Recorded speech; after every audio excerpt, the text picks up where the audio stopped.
Shalom semuanya. Sangat senang rasanya pada hari ini saya bisa menemani Bapak Ibu, saudara-saudari semuanya untuk beribadah bersama-sama. Mungkin ada yang beribadah bersama dengan seluruh anggota keluarganya, tapi saya yakin ada juga yang sedang beribadah sendiri. Nah, mau yang beribadah rame-rame ataupun yang sedang sendirian, saat ini saya mengajak semuanya yang sedang mengikuti kebaktian online ini untuk bersatu hati dan berdoa bersama. Mari kita tundukkan kepala kita. Allah Bapa yang baik, kami sungguh bersyukur kami mempunyai Allah yang demikian luar biasa. Allah yang selalu menyertai kami, Allah yang selalu menolong kami, Allah yang senantiasa menghibur kami, Allah yang menyembuhkan dan memulihkan kami. Kami sungguh sadar Bapa, kami ini lemah.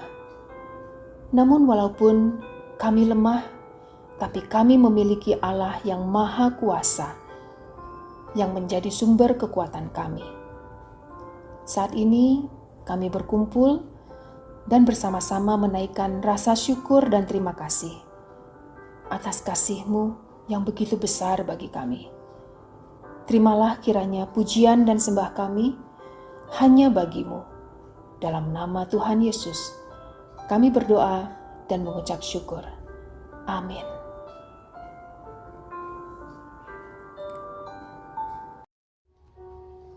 Pertolongan kita adalah dalam nama Tuhan yang menjadikan langit dan bumi, yang tetap setia untuk selama-lamanya.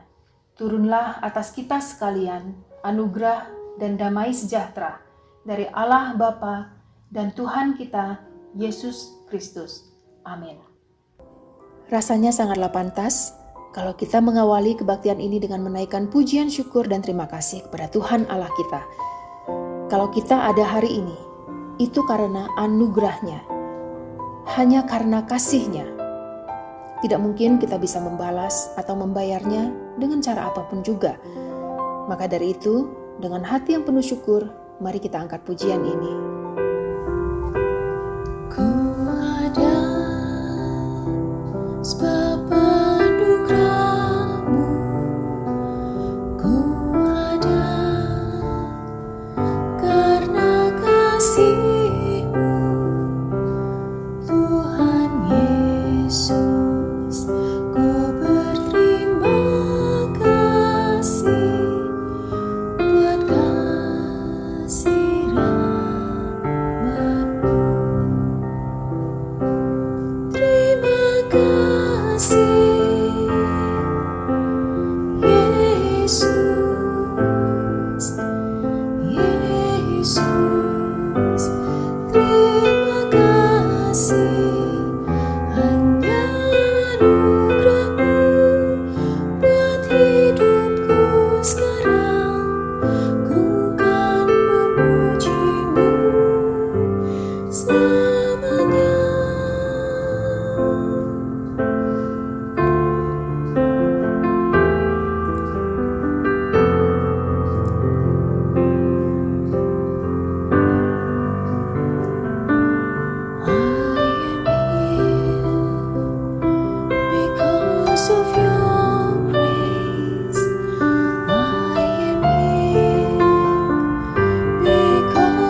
Yesus, terima kasih. Hanya anugerah-Mu buat hidupku sekarang. Ku kan memuji-Mu selamanya.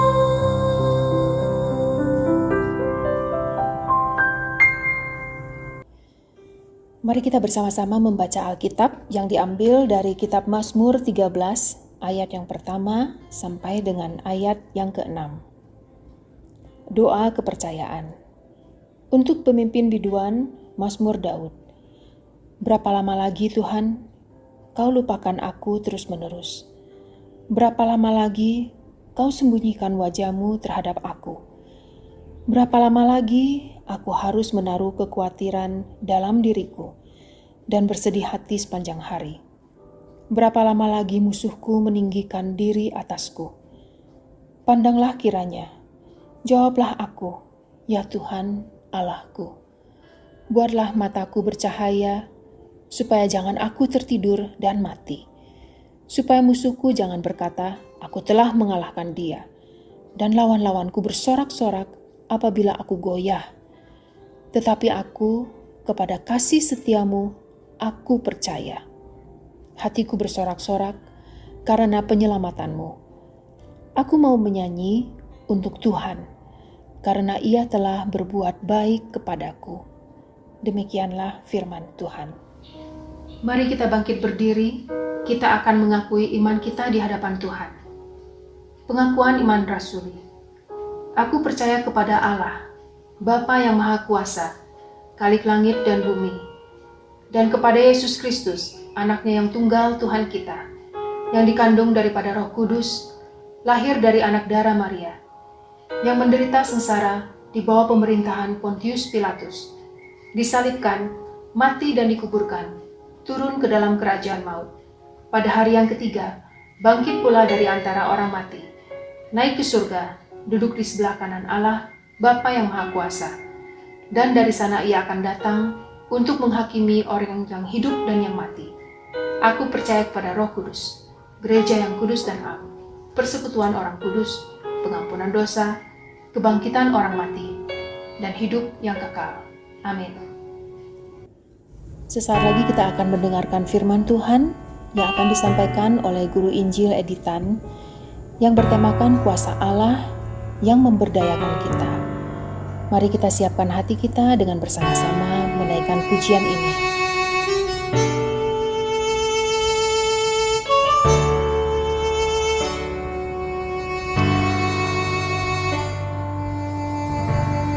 Kuasa-Mu terlebih besar, Tuhanku terlebih besar. Tak pernah terlambat janji-Mu ya Tuhan, menolong hidupku. Kuasa-Mu terlebih besar, Tuhanku terlebih besar. Tak pernah terlambat janji-Mu ya Tuhan, pulihkan hidupku.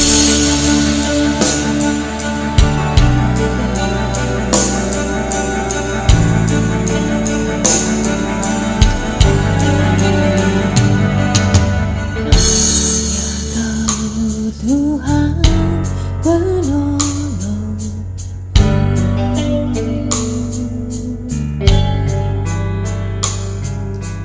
yang selalu setia bersamaku.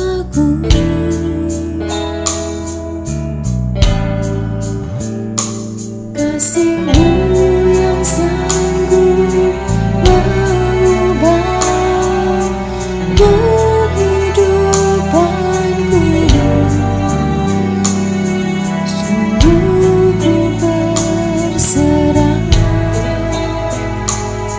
sungguh ku percaya. Kuasa-Mu terlebih besar,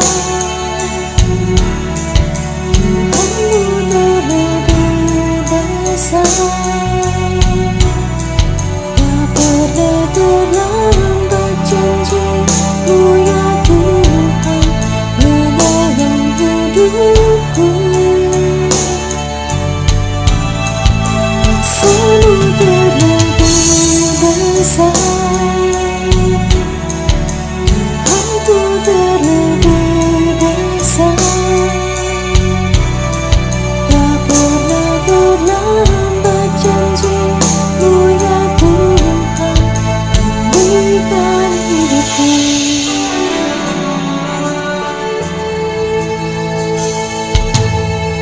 Hanya Kau Tuhan penolongku,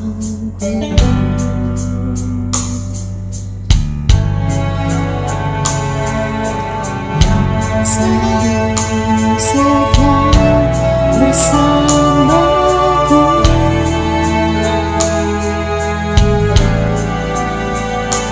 Kasih-Mu yang sanggup mengubah kehidupanku.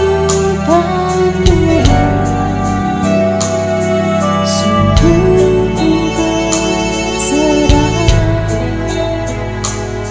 sungguh ku percaya, kuasa-Mu terlebih besar. Tuhanku terlebih besar, tak pernah terlambat janji-Mu ya Tuhan, menolong hidupku. Kuasa-Mu terlebih besar, Tuhanku terlebih besar, tak pernah terlambat janji-Mu ya Tuhan, pulihkan hidupku.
Pulihkan hidupku.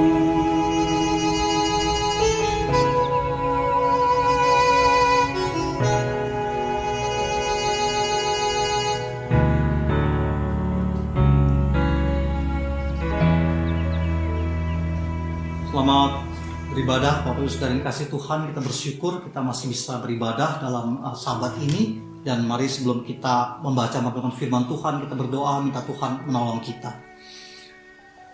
Kami bersyukur kepadamu yang sudah memelihara kami hingga hari ini ya Allah. Biarpun dalam kondisi yang masih terbatas, tetapi biarlah kami tidak kehilangan sukacita dan syukur kami kepadamu yang memelihara kami hingga saat ini. Dan dalam ibadah minggu ini, biarlah Engkau yang menuntun mengajar kami melalui sabdamu yang sebentar lagi akan diuraikan, dibacakan, disampaikan.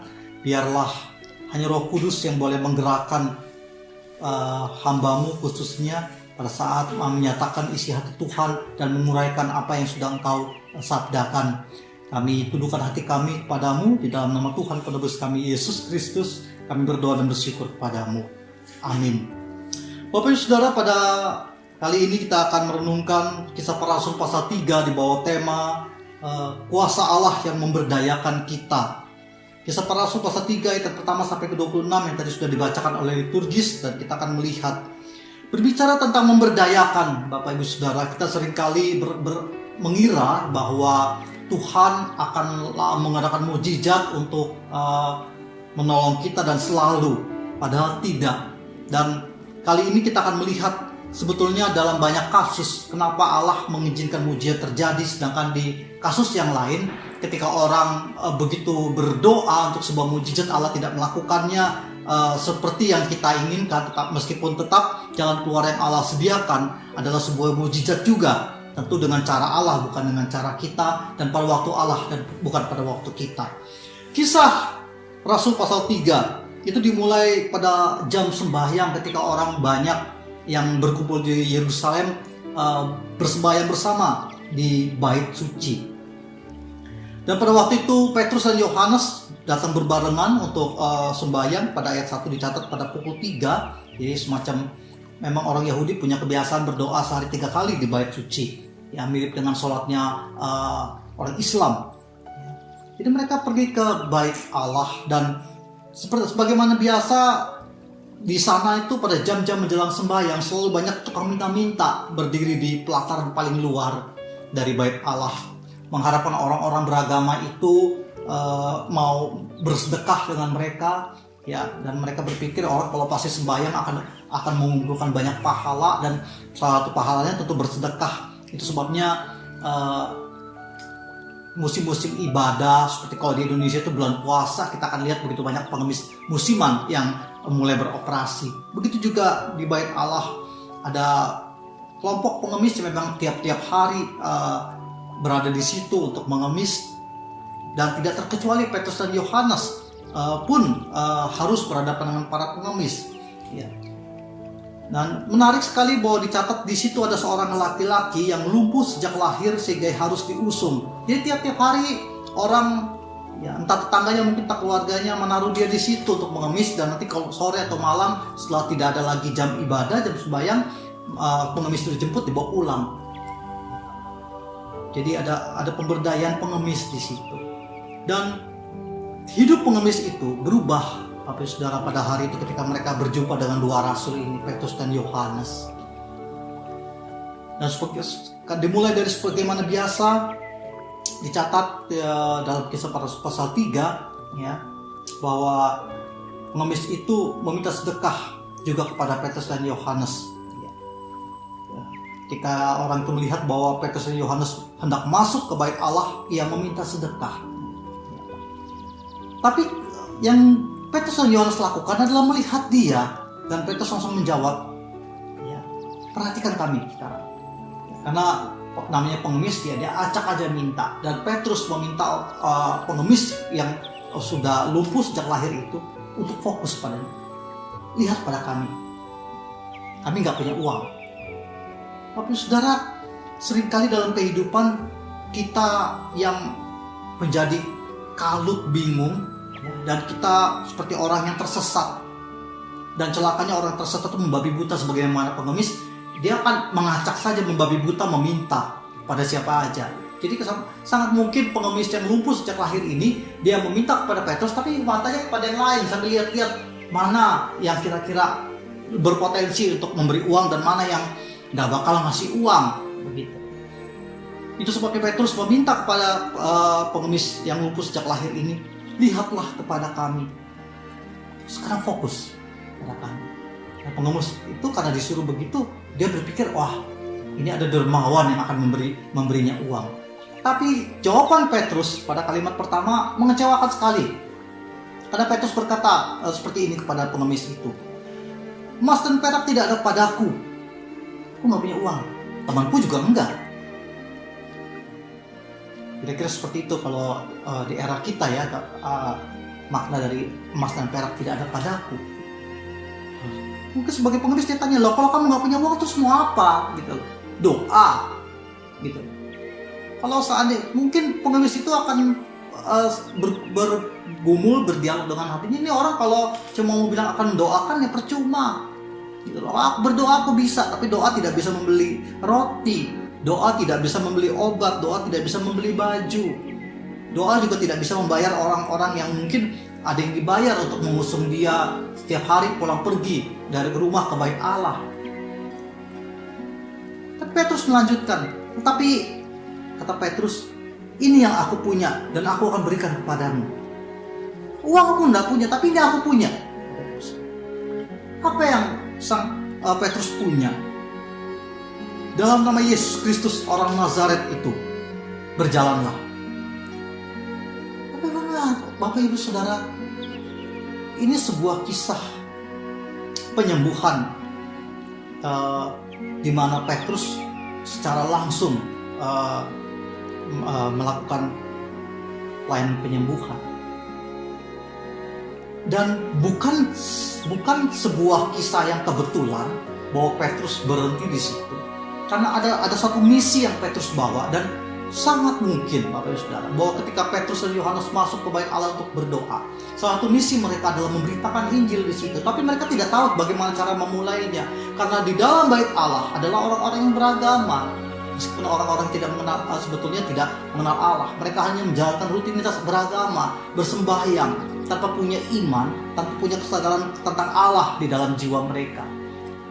Bahkan mereka yang hidup di zaman Mesias, yang menyaksikan bagaimana karya Yesus dan yang tahu bagaimana Yesus mati dan bangkit, orang-orang inilah yang harus dihadapi oleh Petrus dan Yohanes dalam bait Allah. Orang-orang yang sudah tahu, sudah merasa beragama dan sudah merasa bertuhan. Dan gak mudah Bapak Ibu Saudara. Jauh lebih mudah kita berbicara tentang Tuhan kepada orang yang belum mengenal Tuhan. Karena mereka lebih terbuka, mereka bersedia mendengarkan karena mereka merasa tidak tahu tentang Tuhan dan mereka ingin tahu tentang Tuhan. Mereka tidak tahu tentang Injil dan mereka sedikit ataupun cukup banyak akan punya rasa ingin tahu tentang apa itu Injil.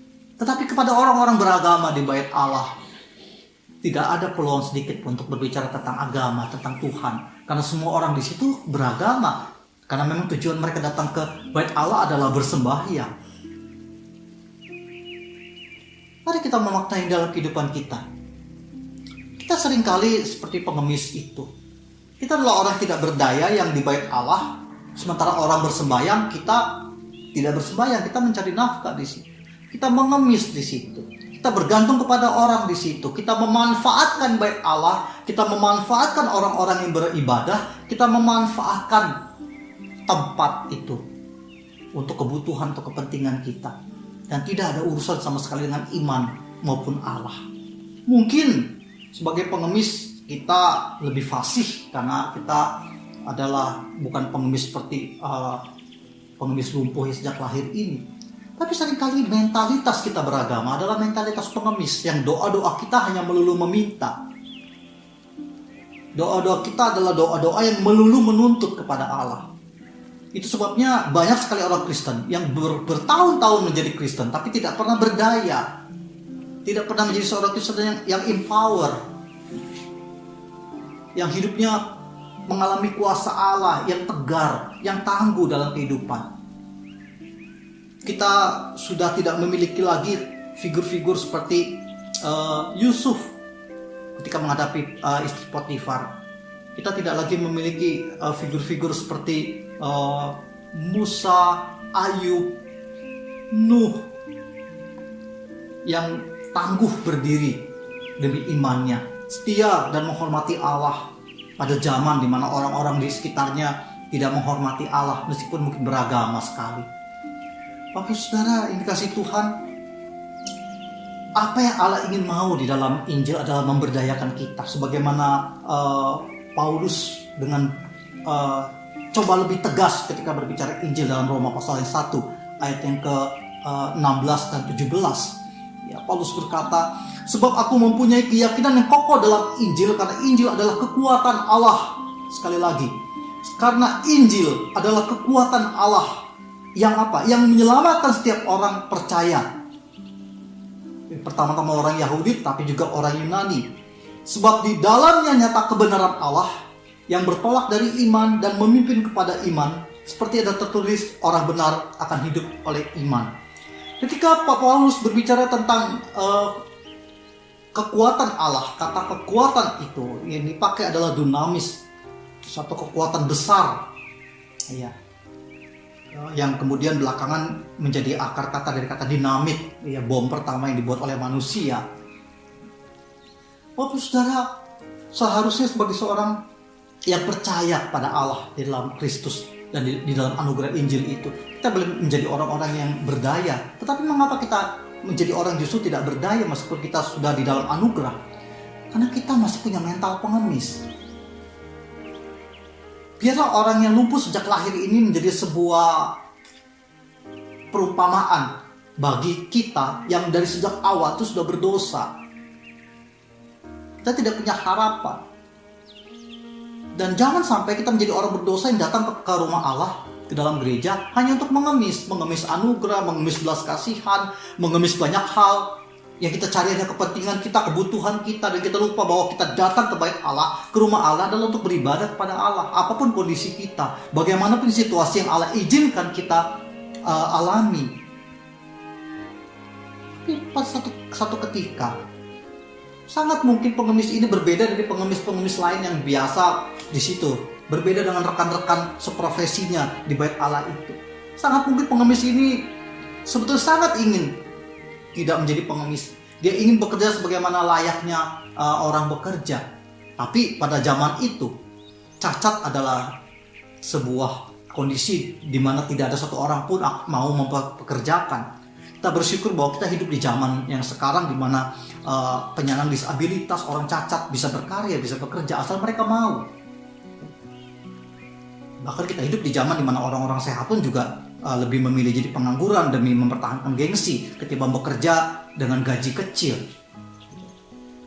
Tapi tidak dengan pengemis ini. Sangat mungkin itulah yang kemudian menggerakkan Allah, mendorong Petrus dan Yohanes mampir kepada pengemis ini. Lihatlah kepadaku, kepada kami, kata Petrus. Pengemis ini lihat, Mas, aku tidak punya uang, Petrus. Tapi ini yang aku punya, dalam nama Yesus orang Nazaret itu, berjalanlah. Petrus tidak berkata bangunlah, berdiri, tapi Petrus berkata berjalanlah. Apa artinya Bapak Saudara? Tinggalkan, pergi, melangkahlah, maju ke depan. Itulah panggilan Allah di dalam kita. Dalam minggu Pentakosta ini, Bapak Saudara, Roh Kudus dicurahkan untuk memberdayakan kita menjadi orang saksi-saksi yang lebih berani menghadapi hidup, saksi-saksi yang lebih berani berbicara tentang Tuhan, saksi-saksi yang berani tegar di tengah segala kondisi di mana mungkin orang-orang lain yang tidak punya pengharapan karena tidak punya Allah sebagai tempat sandaran itu sudah mulai runtuh kepercayaannya, runtuh semangatnya, sudah mulai kehilangan harapannya. Tapi tidak dengan kita, kita tetap dalam pengharapan sebagaimana kita peratapan berkata, selalu baru kasih setia Tuhan setiap pagi, besar kasih setianya. Kita selalu punya harapan setiap kali kita melihat matahari yang terbit, kita melihat ada harapan yang Allah sediakan di hari yang baru, di mana Allah mengizinkan kita bangun dan bernafas. Dan ketika kita bersedia berharap, maka mujizat itu akan terjadi dalam hidup kita. Kalau dalam pengemis yang lumpuh sejak lahir ini, Alkitab mencatat di ayat yang ke-7, ya, Petrus tidak hanya menyuruh, tapi Petrus memegang tangan itu karena orang itu ragu-ragu. Dia tidak tahu apa itu berjalan. Jangankan berjalan, berdiri pun dia tidak tahu karena dia lumpuh sejak lahir. Dia tahu fungsi kaki seperti apa. Dia hanya lihat orang memakai kakinya, tapi dia tidak pernah memakai kakinya sendiri karena lumpuh. Dan sekarang Petrus, Allah melalui tangan Petrus pegang orang itu, tarik ke atas berdiri. Iman membutuhkan keberanian untuk bertindak. Meskipun kita kadang-kadang kita harus dibantu orang lain.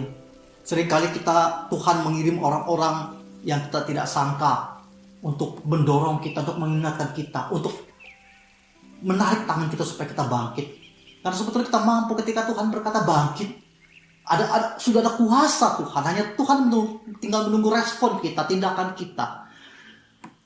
Bapak Saudara, banyak sekali orang gagal menghidupi imannya dalam kesehariannya.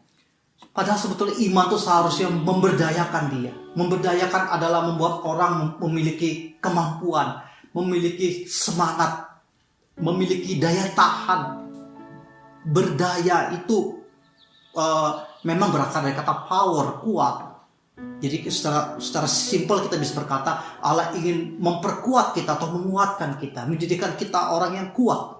Dan untuk menjadi kuat itu butuh respon, Bapak Ibu Saudara, butuh tindakan. Allah mengerti itu. Allah tidak memaksa kita dengan kasar. Allah menarik kita dengan lembut, sebagaimana Petrus memegang tangan orang lumpuh itu dan membantunya untuk berdiri, dan kemudian melepas tangan itu ke depan supaya orang lumpuh itu mulai berjalan. Baru setelah peristiwa itu Injil bisa diberitakan. Dan inilah salah satu rahasia tentang mujizat, Bapak Saudara. Banyak sekali timbul pertanyaan, kapan dan di mana mujizat dibutuhkan? Mujizat hanya Allah lakukan supaya pesan Injil disampaikan. Mujizat hanya dilakukan di tengah orang-orang yang keras hati, yang meragukan Allah. Itu sebabnya klaim-klaim doa, ya, dengan iman bisa memindahkan gunung, ada klaim yang keliru sebetulnya. Sebab doa yang benar dilandasi oleh iman. Dan iman yang benar adalah iman yang tidak mengotot kepada Allah. Ibarat seperti orang yang mencintai, Bapak Ibu Saudara. Kalau orang yang tahu bahwa dia sungguh mencintai, dia tidak perlu ngotot mengatakan bahwa dia mencintai. Dia hanya berusaha menunjukkan rasa cintanya. Karena kalau sudah punya, apalagi mau dibuktikan. Orang yang ngotot untuk membuktikan, biasanya kalau orang sebetulnya nggak punya, tapi dia membohongi dirinya sendiri seolah-olah punya, dan dia ingin menunjukkan bahwa dia punya meskipun pada dasarnya dia nggak punya. Semoga Bapak Saudara tidak bingung dengan ini. Tapi poin yang ingin saya sampaikan adalah, Bapak Saudara, bahwa untuk menjadi orang yang diberdayakan Allah, kita harus bersedia berdiri. Kita tidak boleh terus-menerus membenarkan diri, menyalahkan situasi, kondisi, ya, dan berkata tidak punya harapan. Loh, kalau kita percaya bahwa Allah sanggup menolong kita, lalu kenapa kita meyakini bahwa kita tidak punya harapan? Kalau kita punya Tuhan yang mampu menolong kita, Allah yang maha kuasa itu, lalu mengapa kita harus terjebak pada perasaan bahwa kita sudah tidak tertolong lagi? Di dalam Allah tidak pernah ada kata tidak tertolong. Dan melalui pengemis lumpuh ini, melalui mujizat ini, Bapak Saudara, Injil diberitakan kepada orang-orang beragama di bait Allah itu. Itu sebabnya di awal saya harus menekankan bahwa Petrus dan Yohanes datang ke bait Allah untuk bersembahyang sambil membawa sebuah misi, untuk berbicara kepada orang-orang yang merasa beragama, yang merasa bertuhan dan merasa beriman. Dan kemudian Bapak Saudara, ketika orang lumpuh ini berdiri, berjalan, bait Allah gempar. Itu bukan peristiwa yang terjadi setiap hari, bahkan tidak setahun sekali, bahkan mungkin belum pernah terjadi di bait Allah. Dan kemudian ayat yang ke-11 dalam pasal 3 ini dicatat, maka seluruh orang banyak yang sangat heran itu datang mengerumuni mereka di serambi depan itu yang disebut serambi Salomo. Dan itu kesempatan bagaimana Allah memakai cara penyembuhan itu, peristiwa momen penyembuhan itu untuk menarik orang banyak. Petrus tidak lagi perlu berteriak-teriak, tidak perlu cari tempat yang tinggi berdiri dan berteriak berkhotbah atau KKR tentang Injil. Orang-orang sudah mengurumuni mereka dan Petrus hanya tinggal berbicara. Dan Petrus mulai berbicara. Petrus mulai berkhotbah tentang Injil di bait Allah di serambi itu. Perikop pasal 3 ayat yang ke-12 sampai ke-26. Bapak Ibu Saudara, itu adalah isi khotbah Petrus. Petrus merangkaikan dari sebuah penekanan bahwa ini loh Allah yang kamu secara beragama tahu, Allah Abraham, Allah Ishak, Allah Yakub. Tapi ada satu hal yang kamu tidak tahu, bahwa Allah itu ada sudah jadi Mesias di dalam Yesus yang memimpin kepada hidup. Ayat 15. Demikianlah Yesus pemimpin kepada hidup yang telah kamu bunuh, tetapi Allah telah membangkitkan dia dari antara orang mati. Dan tentang hal itu kami adalah saksi. Dan karena kepercayaan dalam nama Yesus, maka nama itu telah menguatkan orang yang kamu lihat dan kamu kenal ini. Itu orang lumpuh itu yang sekarang sudah sembuh. Dan kepercayaan atau iman itu telah memberi kesembuhan kepada orang ini di depan kamu semua. Terus saudara, mujizat disodorkan Petrus di depan orang banyak supaya apa? Supaya Petrus bisa menyampaikan tentang Injil.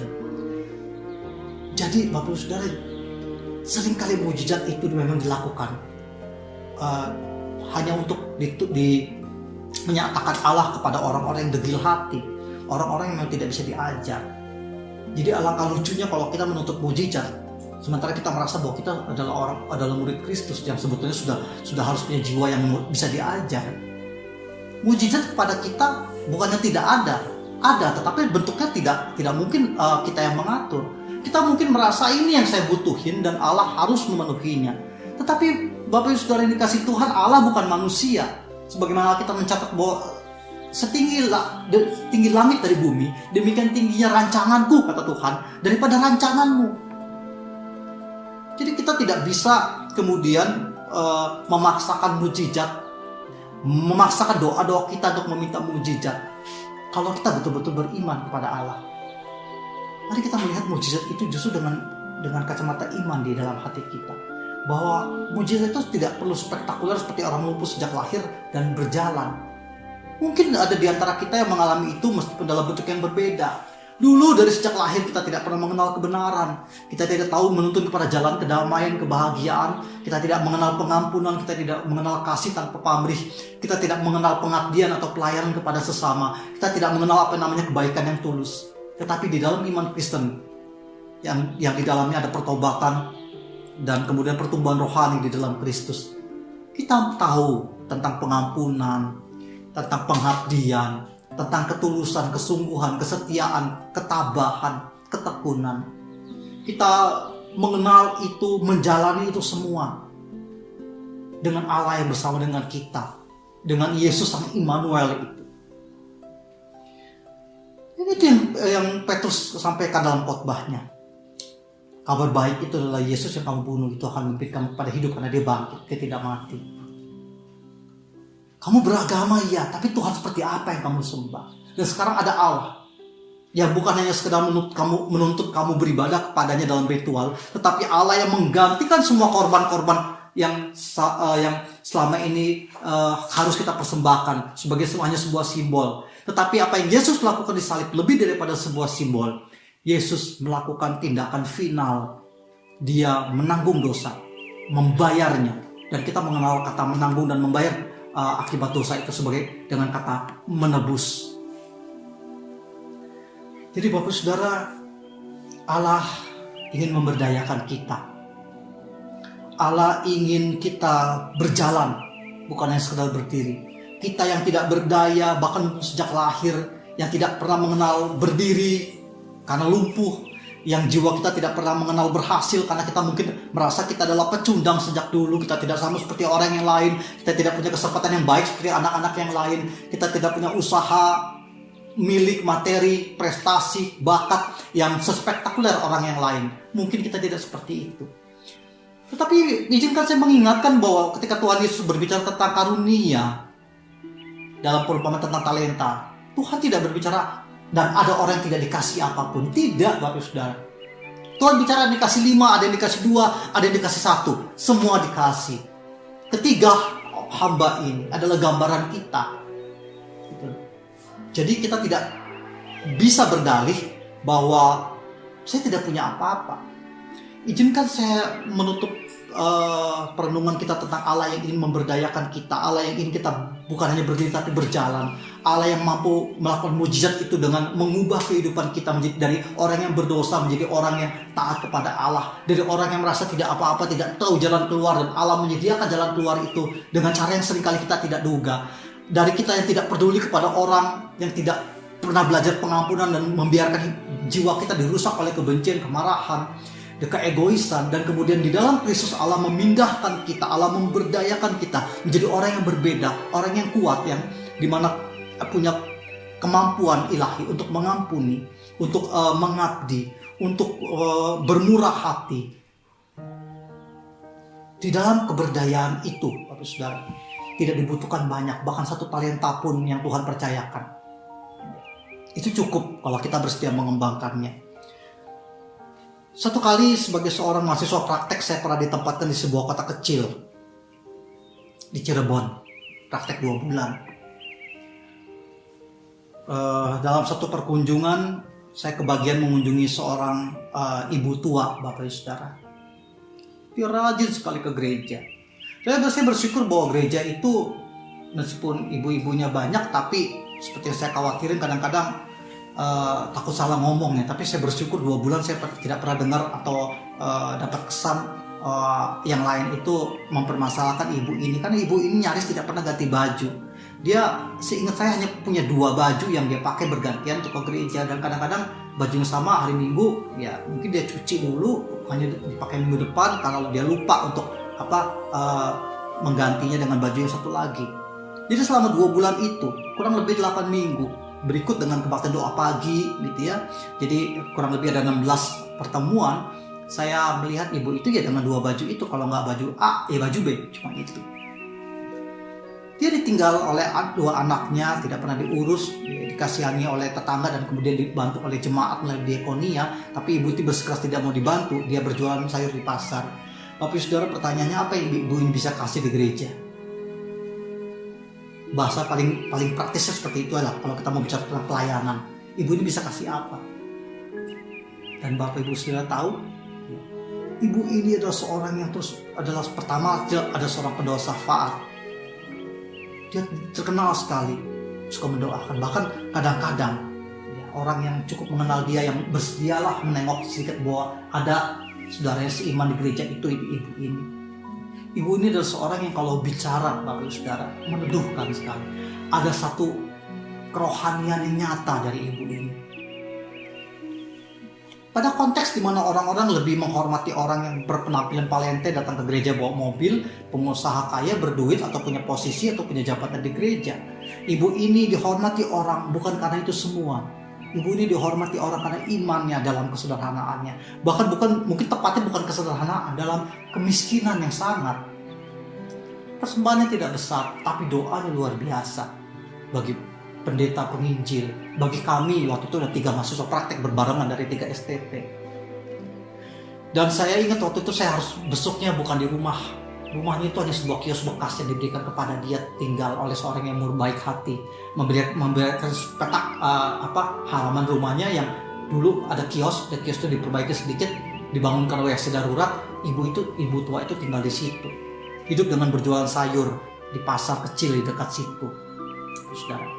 Dan waktu saya besuknya harus di pasar, dan ibu itu jelas tidak mampu nyewa, sehingga dia berjual itu di pojok, bukan di tempat orang lalu lalang. Jadi orang harus nyelip di antara pedagang sayur yang buka lapak lebar, harus masuk sedikit baru ketemu lapak ibu itu, yaitu selembar plastik kumal, dan di sana dia hamparkan dagangannya yang tidak banyak. Gitu. Kita tidak bisa terlalu memilih gitu loh. Hanya paling satu item hanya 2-3 ikat, nggak terlalu banyak. Dan dia bertahan di situ. Tapi saudara, mungkin kalau kita pada posisi ibu itu kita berkata sudah nggak ada harapan, tapi tidak bagi ibu ini. Saya masih ingat sekali dalam kalimat yang saya coba ingat, ibu ini bilang, sewaktu saya tanya, Ma, apa kabar? Dia bilang, baik. Tuhan Yesus baik. Saya pikir mungkin sebagaimana kebanyakan orang kan bilang, puji Tuhan luar biasa. Tidak, dia pikir baik. Puji Tuhan baik. Dan saya mendengar kata baik dari mulut seorang yang bergumul sekali ini. Seorang yang berdaya oleh karena Allah ini. Seorang yang mengerti bahwa dalam keterbatasan karunia Allah besar ini, bahwa baik itu luar biasa. Jadi Bapak Ibu Saudara, mari dalam Pentakosta ini Roh Kudus yang dicurahkan Allah itu memberdayakan kita menjadi orang yang kuat. Bukan menjadi orang penuntut pengemis. Kita tidak dipanggil untuk menjadi terus lumpuh dalam mental pengemis kita. Di balik kedok kekristenan kita. Kita dipanggil Allah untuk bangkit, dan bukan yang tidak bangkit, berjalan. Supaya apa? Supaya kuasa Allah diwartakan, diberitakan. Supaya hidup kita boleh menjadi khotbah berjalan bahwa ini yang sudah Allah kerjakan dalam hidupku sebagai dulu. Dulu aku tidak punya harapan, dan sekarang aku punya pengharapan di dalam Kristus Yesus, Tuhan dan Juru Selamat. Mari kita menjadi orang berdaya dalam hidup kita. Supaya hidup kita itu boleh menjadi saksi bagi kuasa Injil yang Allah sudah kerjakan di dalam diri kita. Amin. Mari kita tundukkan kepala berdoa. Ya Allah yang mengasihi kami, Allah yang bersedia menjadi manusia di dalam Yesus Kristus Tuhan dan penebus kami, Allah yang menyatakan dirinya kepada kami, yang memberikan kepada kami kehidupan, bukan hanya sekedar nafas kehidupan di dunia ini, tetapi kehidupan yang kekal di dalam penebusan pengampunan dosa oleh Tuhan Yesus.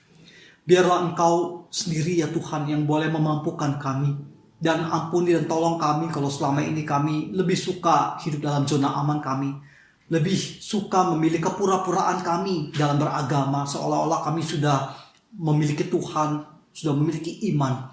Padahal kami tidak lebih dari seorang pengemis, seorang pecundang di hadapan Tuhan, seorang hamba yang jahat, yang tidak setia. Ampunilah kami kalau selama ini kami tidak bersedia bergumul, tidak bersedia berjalan bersama dengan Tuhan. Kami lebih suka duduk menikmati bagaimana keegoisan kami dan kebiasaan kami terus-menerus untuk menipu diri kami sendiri. Maka biarlah pada momen Pentakosta di mana Roh Kudus sudah dicurahkan kepada setiap kami, biarlah Roh Allah itu boleh menggerakkan kami, mendorong kami, memampukan kami ya Tuhan, memberikan kekuatan atau pemberdayaan itu kepada kami, sehingga kami boleh menjadi orang-orang yang berdiri tangguh bagi nama-Mu, orang-orang yang menyatakan kuasa Injil dalam kehidupan yang Tuhan sudah berikan, percayakan kepada kami. Biarlah kami boleh menjadi orang-orang dengan kondisi apapun, sebagai orang-orang yang tidak punya mental pengemis, yang tidak lumpuh jiwanya, tapi kami menjadi orang-orang yang berdaya karena Engkau Allah di dalam Tuhan Yesus penebus adalah Allah pemberdaya dengan kuasa-Mu. Oleh sebab itu biarlah kami tidak mempermalukan nama Tuhan dengan menjadi orang-orang yang tangguh, yang berdaya, yang kuat oleh karena Tuhan yang menopang kami. Terima kasih bahwa kami boleh mengenal Tuhan di dalam Tuhan Yesus penebus kami yang memberdayakan kami. Kami berdoa bersyukur kepadamu ya Allah di dalam nama Tuhan penebus kami Yesus Kristus. Amin. Mari kita naikkan doksologi dan doa berkat oleh Guru Injil Editan.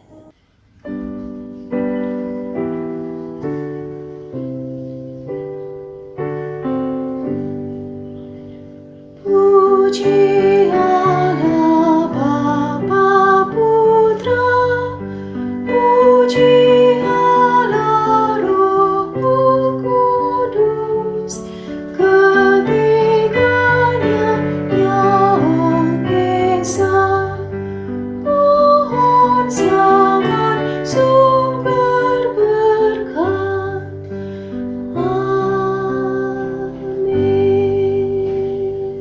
Saudara, mari kita mengakhiri ibadah kita pada hari Minggu ini dengan menerima berkat yang daripada Tuhan. Mari kita tundukkan kepala, sekali lagi menghadapkan hati kita kepada Allah, dan terimalah berkat daripada Tuhan. Kiranya kasih karunia dari Allah Bapa, kasih sayang di dalam Tuhan kita Yesus Kristus, serta persekutuan di dalam Allah Roh Kudus menyertai kita dan memberkati kita. Kiranya Allah Tritunggal memberkati setiap kita, usaha pekerjaan kita. Allah memberkati keluarga kita masing-masing, menjaga kita di tengah pandemi ini. Allah memberkati segala gerak-gerik kegiatan kita, dan terutama Allah memberkati kehidupan iman kita, sehingga kita boleh memiliki kehidupan yang berkemenangan, yang berdaya, oleh karena anugerahnya menuntun dan menguatkan kita. Mulai dari saat ini berkat Tuhan tetap atas kita sampai selama-lamanya. Amin. Tuhan Yesus berkati. Ibadah hari ini telah selesai. Terima kasih Bapak Ibu, Saudara-saudari sekalian yang telah bergabung bersama dengan kami. Kami nantikan kehadiran semuanya dan ibadah minggu depan. Silakan untuk bersaat teduh. Tuhan Yesus memberkati.